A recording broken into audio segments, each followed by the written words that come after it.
Your favorite Neil Diamond songs. They tell a story of how Sweet Caroline in America filled arenas with happiness. What if, though, the legend behind those timeless songs had to suddenly stop touring?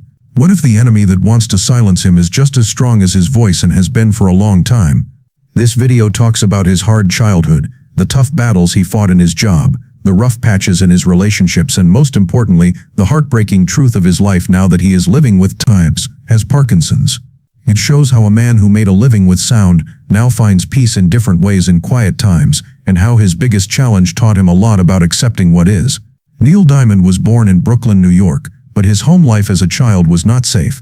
As a dry goods merchant, his father always moved the family to new places so they could be closer to new shops. Neil had been to 9 different schools by the time he was in the 12th grade. It was very hard for him to get used to his new surroundings because of all the changes and being the new kid all the time. One can imagine how hard it must have been on the boy's emotions to have to go through so many changes and figure out where he fit in each time. As a child, being uprooted all the time probably made them feel like they were different and alone. The instability in his early life made him turn inward, creating an inner world where he found comfort and a strong way to express himself. This event in his life had a big impact on his art and the feelings that go into many of his most famous songs. Long before he sang about being alone, the difficulties of constantly adjusting to new surroundings made him thoughtful, which would later shape his songwriting. Neil reached a major turning point when he was 16 years old. He went to a Jewish summer camp in upstate New York called Surprise Lake Camp. He saw a show by the folk singer Pete Seeger there. When Neil saw other kids sing their own songs and heard Seeger's honest performance, it opened his eyes to a whole new world of options. He learned that he could write music too. He bought a guitar, started taking lessons, and started writing his own songs almost right away. This growing passion gave him an important outlet, helping him deal with and let out his teenage anger. Neil first went to New York University on a fencing grant and even tried to follow a pre-med course, but his real love was for something else. He didn't like school because his mind was always wandering to the songs and tunes that were going through his head. He would rather spend his time writing songs and desperately trying to get them released. He finally quit college in 1960, came back the next year to start a business school, but left for good in 1965. Sunbeam Music Publishing gave him a 16-week job writing songs for $50 a week, which would be about $530 a week in 2024. This was his last job offer. He had a hard time in the beginning of his work as a songwriter. He had a hard time selling his early works and was turned down over and over again for 8 years. He used to only make 35 cents a day, which wasn't even enough to cover his food costs.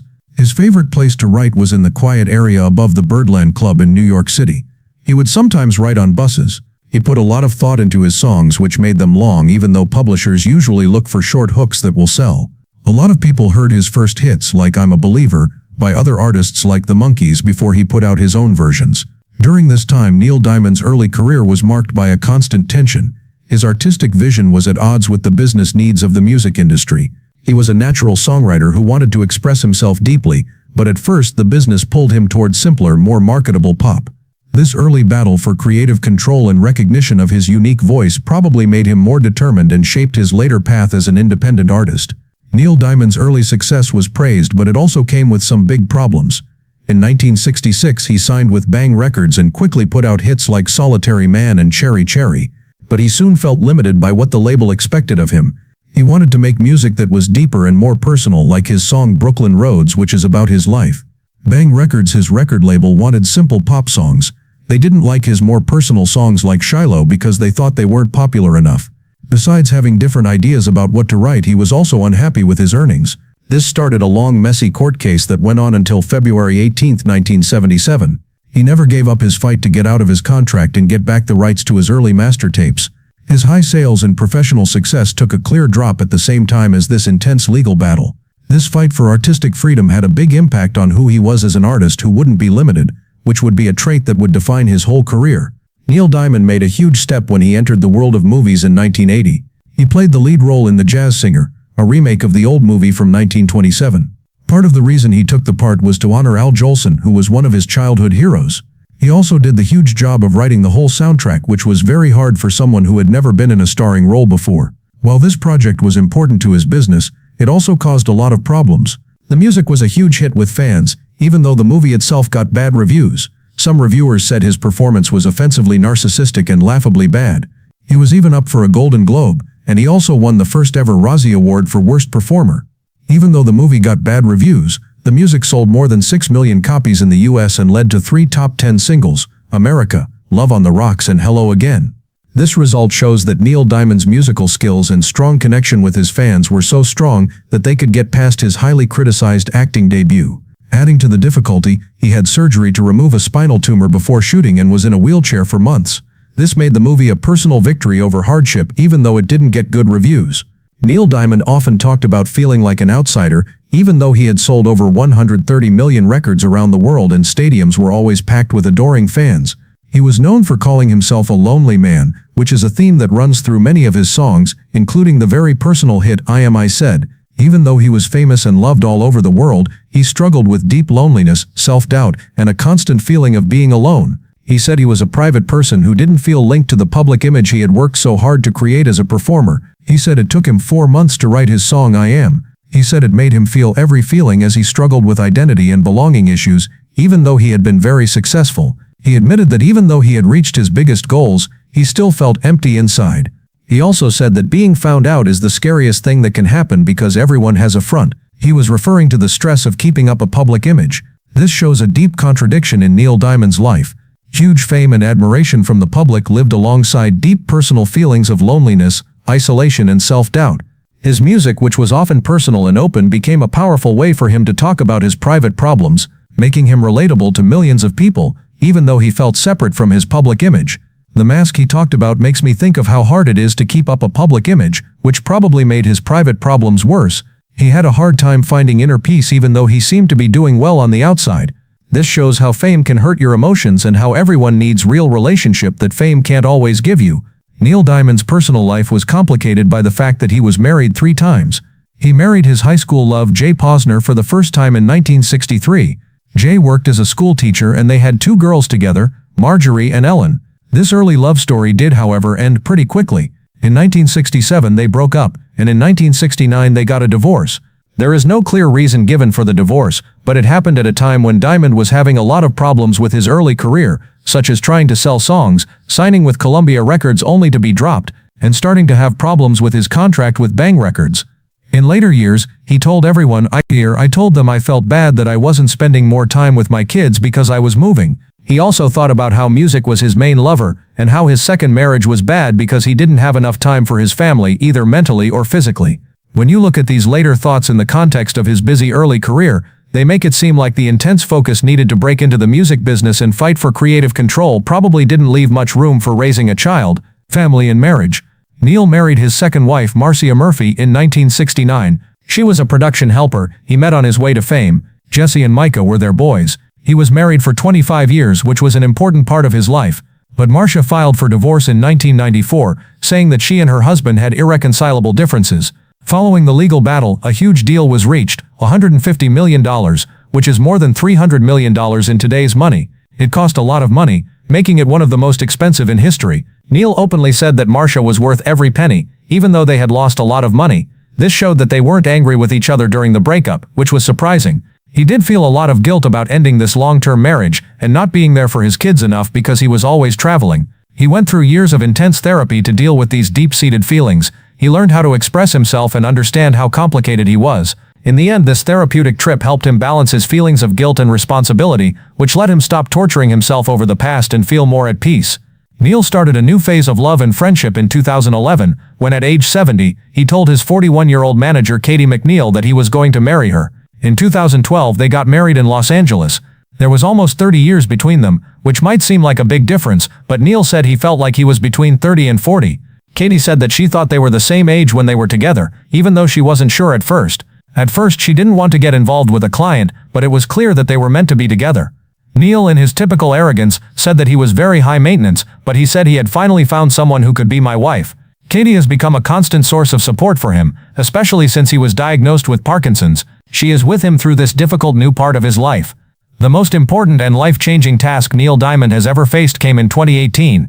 In January, just before his 77th birthday, he was told he had Parkinson's disease, which was very sad.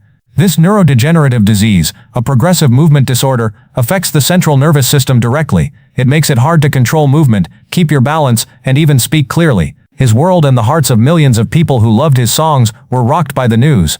Because his Parkinson's signs became so obvious, his doctors had to make a tough decision. It was time for him to stop traveling with big concerts.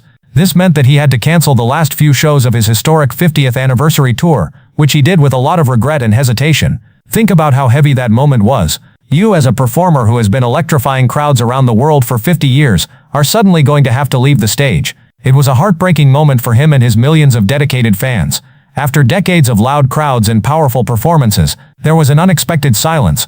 Parkinson's is a disease that gets worse over time. Eventually, nerve cells in the brain stop working and die, which is at the heart of movement. The production of dopamine, a key neurotransmitter that controls smooth, coordinated body movements, is done by these important cells. When dopamine levels drop, the body has less control over what it does.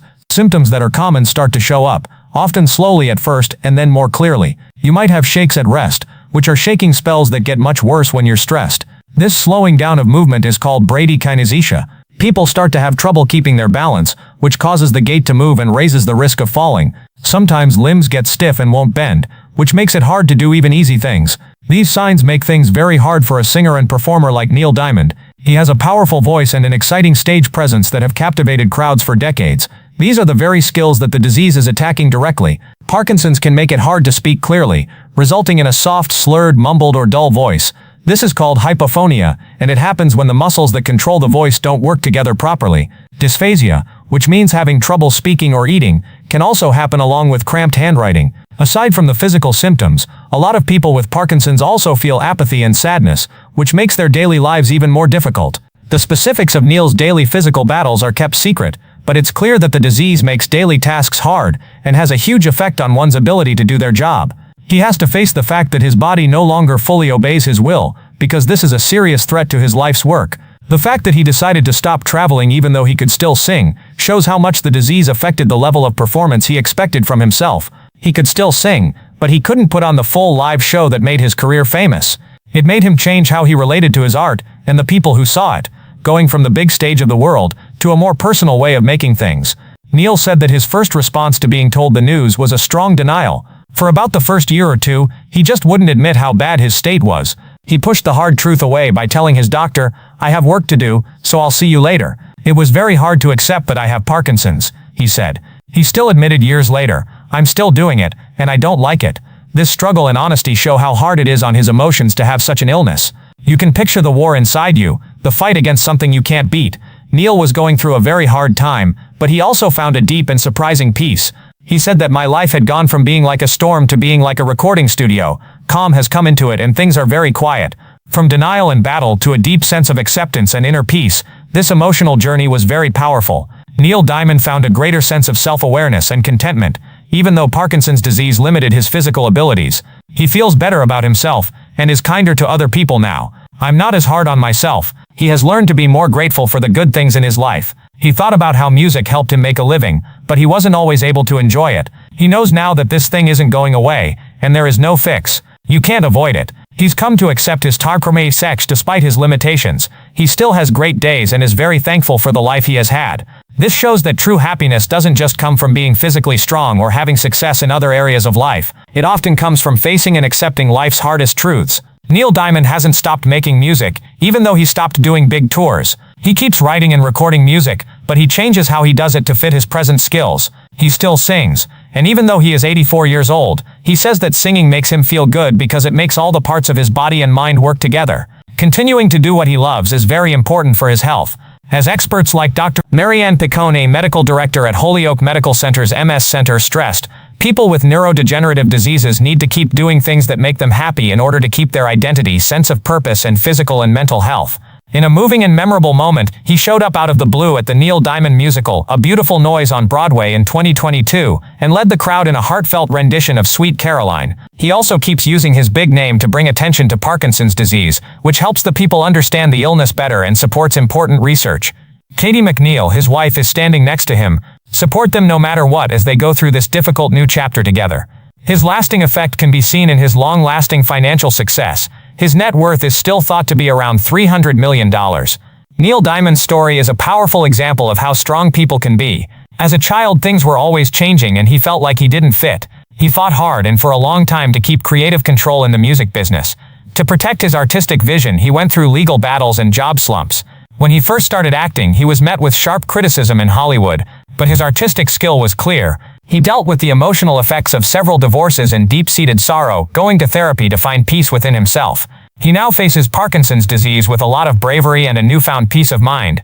His story shows that people can find new ways to follow their interests even when life throws them the hardest blows, make a real difference in the world and be incredibly happy. He is still the alone man who found his voice. Now he finds strength and peace in accepting things as they are.